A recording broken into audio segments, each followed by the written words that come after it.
Bonjour, je répondrai à vos commentaires tous les 15 jours, le dimanche, dans une vidéo à 16 heures. N'hésitez pas à me poser des questions. À bientôt.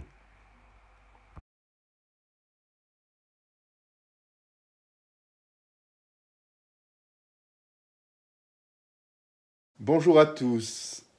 Avant de vous parler de ce concours de pyrotechnie, je voudrais vous parler de moi et de ma passion du feu d'artifice.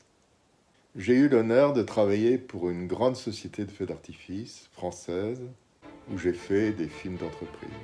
Ça m'a complètement émerveillé. J'y ai connu des personnages complètement incroyables, des gens qui, j'espère, vont vous ravir. Mon premier personnage est Jean-Pierre Ziegler. Il est chimiste. Il n'a qu'une passion, créer des bombes et les tirer ensuite. Mon second personnage est Claude Devernois. Vous le verrez tout au long de ce reportage. Il est réalisateur et c'est lui qui tire ses feux d'artifice.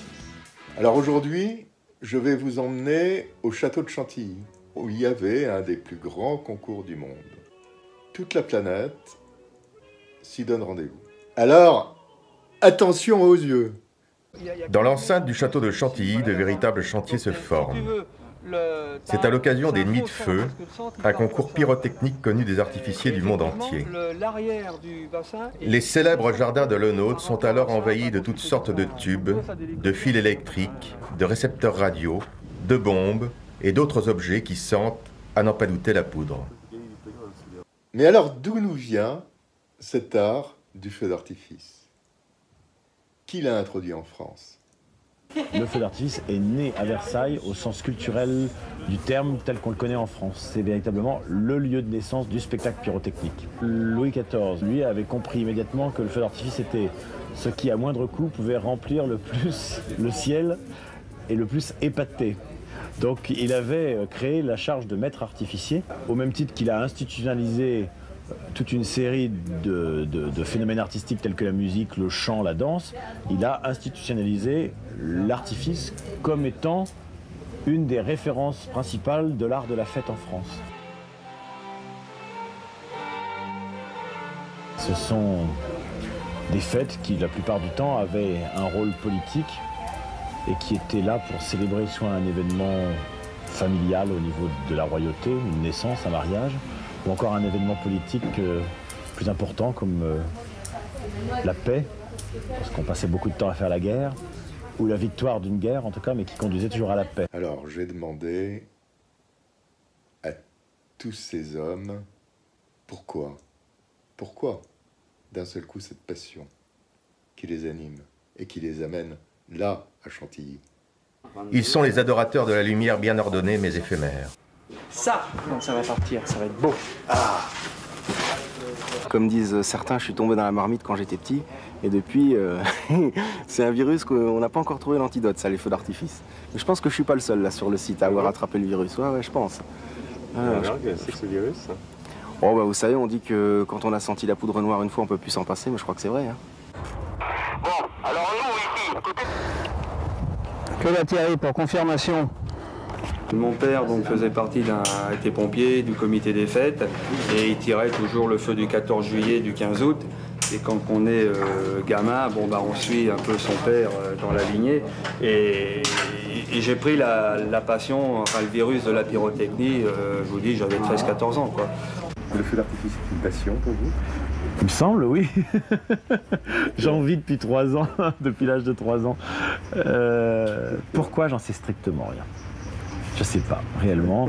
Et à l'âge de 3 ans, je raconte cette anecdote parce qu'elle est vraie. J'ai eu la chance de voir la fête du lac d'Annecy qui célébrait le centenaire du rattachement de la Savoie à la France. Et ce jour-là, ça a été le déclic. Je savais que je ferais ce métier-là. J'ai toujours bassiné mes parents avec ça. Je voulais être soit ça, soit chef d'orchestre. Donc je fais de la musique aussi pour le plaisir et très fréquemment. Et du reste, ce métier me permet d'ailleurs de pratiquer la musique. C'est qu'il n'y a pas seulement que les chimistes, les réalisateurs, mais il y a également des personnes à l'usine qui sont passionnés. Vous avez 2 couleurs, vous avez le bleu et le pleureur. Le pleureur, c'est couleur or. C'est scintillant. Quand ça retombe, ça fait comme des pépites d'or. Voilà. Ah oui. C'est très très beau. Vous avez jamais vu? Non. Très beau. Et le bleu est très beau aussi, il est magnifique. Alors on met moitié-moitié, vous voyez, ça c'est une habitude. 40 grammes de poudre. Et ensuite, le salpereur. Le salpereur, oui. Ça, c'est pareil. Ça nous fait une bombe, voilà. C'est du bleu salpereur. Vous avez déjà vu ce que ça faisait? Oui, c'est très beau. J'ai fait un petit feu d'artifice pour les 20 ans de ma fille le 13 juillet. Oui. Et c'est magnifique. Hein. J'ai épaté tout le monde. Puis c'est un peu de l'orgueil aussi, parce que c'est moi qui les ai faites, et les copines aussi. Enfin, ça fait plaisir de voir le travail qu'on fait. C'est on passe des heures et des heures là pour finalement en quelques secondes. Hein. Tout le monde partage la même fierté de faire des feux d'artifice. Alors Jean-Pierre Ziegler, qui est chimiste, je vous l'ai déjà dit, s'arrête même de manger d'un seul coup. Il écrit une formule sur la nappe en me disant « Ah, j'ai peut-être trouvé le secret de telle ou telle bombe. » Allez comprendre. J'étais en relation avec un vieux pyrotechnicien qui m'a transmis tout son savoir-faire. Et on a fait, tous les deux, on a de suite été très amis. Et pour moi, c'était mon père de la pyrotechnie, parce qu'il m'a fait, ça a été le premier à me faire voir une flamme. Là, il y a des dégustateurs de vin. Ils arrivent à retrouver là-dedans les ingrédients, les machins, ils arrivent à... C'est un métier. Et lui, c'était un dégustateur de flammes. Il voyait une flamme, il dit « Regarde ça, là, tu as vu le charbon qu'on a utilisé, là, il est trop fin. Regarde ce bout de titane qui commence à continuer à brûler avec l'oxygène de l'air. Regarde là, tu as vu le bout de la flamme, là, elle est un peu blanche. À mon avis, alors, ça c'est fabuleux. Arriver à décomposer une flamme comme le fait un tasse de vin d'un Bordeaux. Et c'est fabuleux. Après, à partir de là, vous avez la porte ouverte à la découverte, puisque vous avez accès aux clés.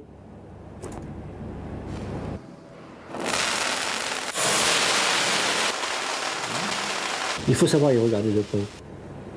Avec l'expérience, il y a accumulation de connaissances, remplissage d'une case d'ici, une case là, vous rencontrez des gens, des nouveaux produits et vous accumulez des connaissances. Voilà.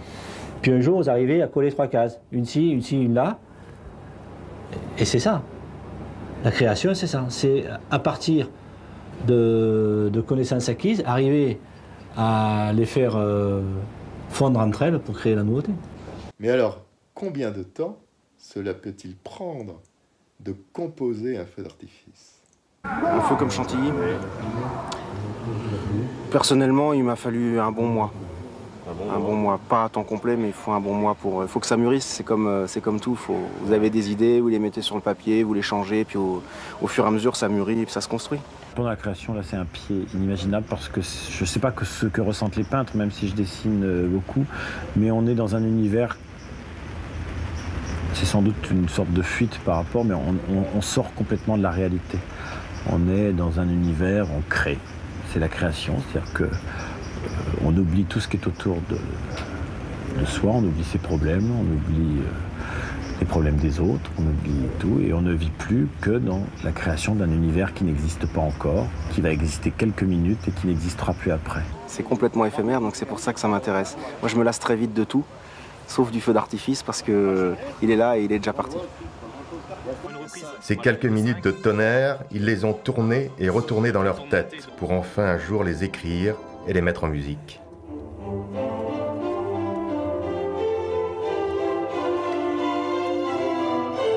Attends, sinon il y aurait... Là, il y a un peu de vert, là. On fera un arc-en-ciel comme ça, là. Il y a quelques bombes ici, là, incrustées.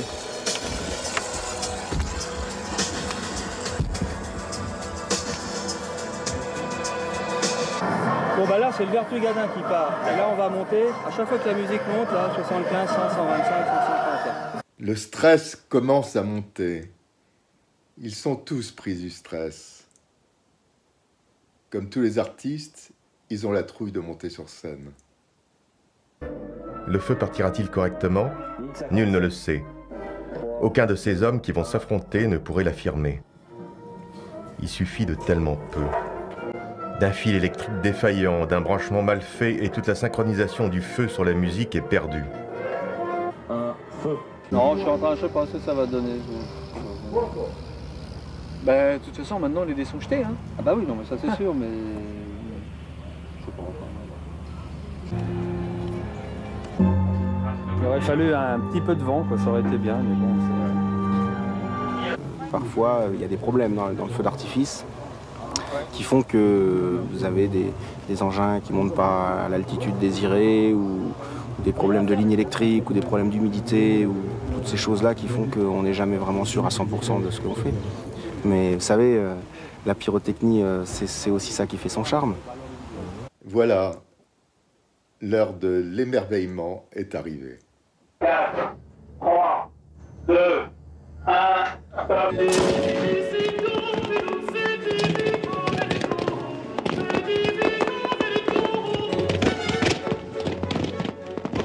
Et puis, c'est l'émerveillement.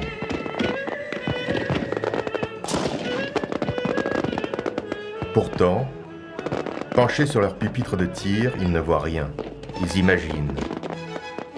Au son des explosions, ils se synchronisent et passent dans leur tête les tableaux qu'ils ont eu tellement de plaisir à faire. Les exclamations du public les comblent.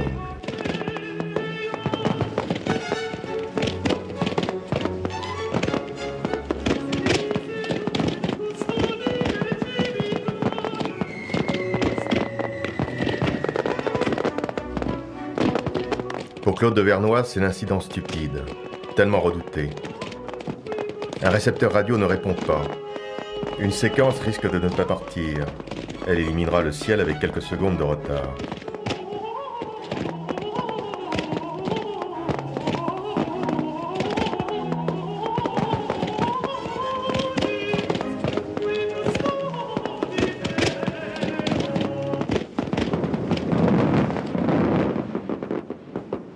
Alors j'espère vraiment que ce récit vous a plu,